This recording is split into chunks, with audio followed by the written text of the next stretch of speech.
The tiger and his shadow.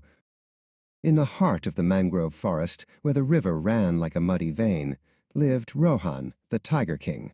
His power was absolute, his loneliness profound. One day, he found a tiny lizard, no bigger than his claw, with eyes like chips of emerald. Charmed, he named the little creature Suri and took him under his protection. Suri became Rohan's constant companion.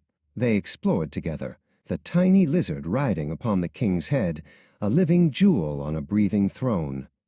Suri's small size allowed him to spot things Rohan missed, ripe mangoes in high branches and the best fishing spots hidden among the reeds. The jungle animals watched the strange pair.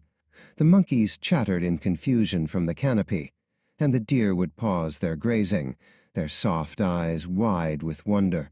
Most were charmed by the sight, but some of the older animals watched with a deep and unspoken unease. A cunning fox named Vanchak, whose whiskers twitched with gossip, approached the king. "Your Majesty," he said with a sly grin, "that is no lizard. It is a crocodile hatchling, a beast of the river's dark heart. You warm a creature that will one day grow cold." Rohan scoffed, his voice a low rumble that shook the leaves. "Your words are born of envy, Vanchak. You see a king's companion and wish you had such a friend. Be gone." The fox flattened his ears and slunk back into the undergrowth, muttering to himself about the blindness of pride. Then came Vasuki, the ancient serpent, whose scales held the memory of 1,000 monsoons. "Great king," he hissed, his voice like dry leaves skittering on stone, "the future I see is a river red with regret. The shadow you nurture will grow teeth, and it will turn on the sun that gave it warmth." But Rohan's heart was closed. "You speak in riddles, old one. I trust what I can see, and I see a loyal friend." He turned his back on the serpent and called for Suri, who came skittering to his side, a perfect picture of innocence. As the seasons bled into one another, Suri grew. His skin, once smooth, became a landscape of armored plates. His jaw, once delicate, thickened and filled with rows of sharp, white teeth.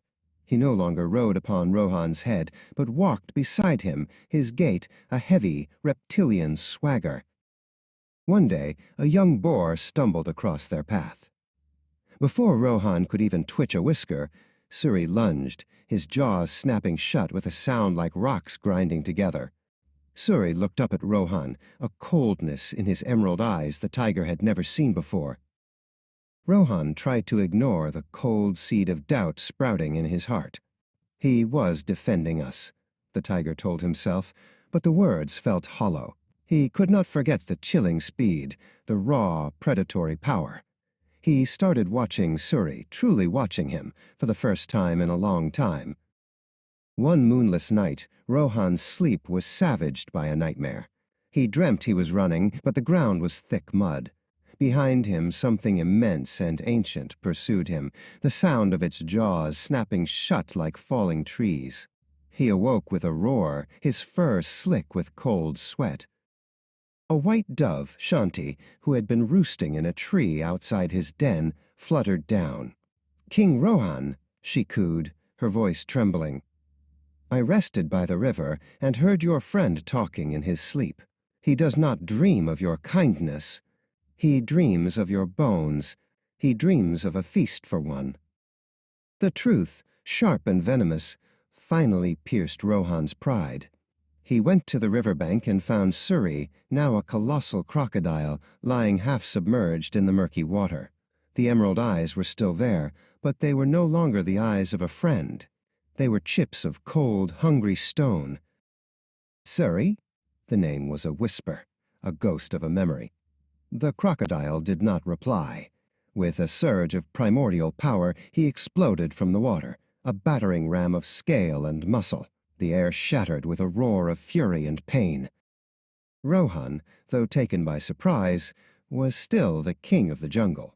He twisted away, but not before Suri's teeth raked across his flank, leaving deep, burning wounds. He scrambled back, his legs screaming in agony, his heart a drum of terror and betrayal. Suri slid back into the water with a triumphant hiss. "This river is mine now, old friend," he snarled, his voice a gravelly rumble. "Your rule is over." The Tiger King, wounded and humbled, had no choice but to retreat, dragging his injured leg into the shadows of the forest. Word of the king's fall spread through the jungle on whispers of wind. Suri's reign was one of fear. He claimed the riverbank for himself, snapping at any who dared to approach for a drink. The jungle, once balanced, grew thirsty and afraid. Vanchuk the fox found Rohan licking his wounds in a hidden cave.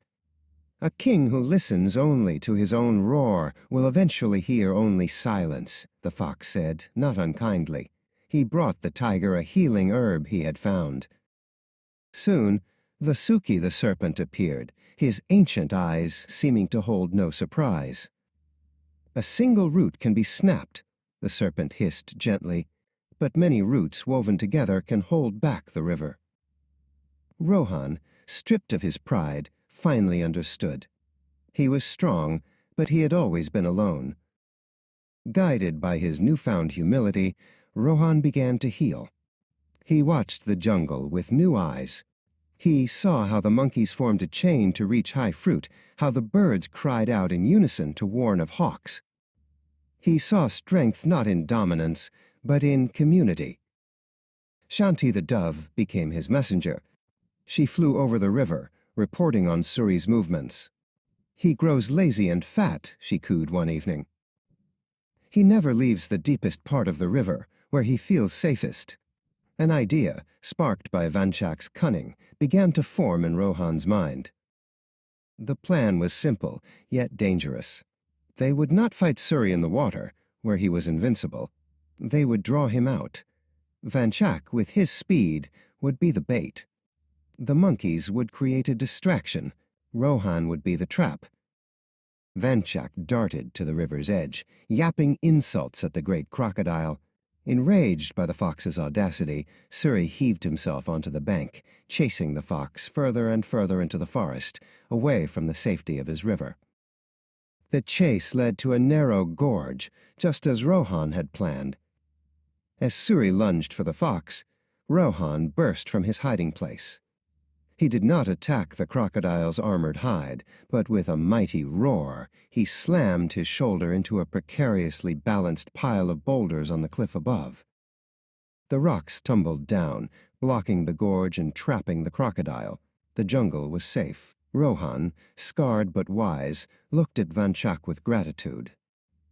He was no longer a solitary king, but a true leader. He had lost his shadow, but in its place he had found the strength of friendship.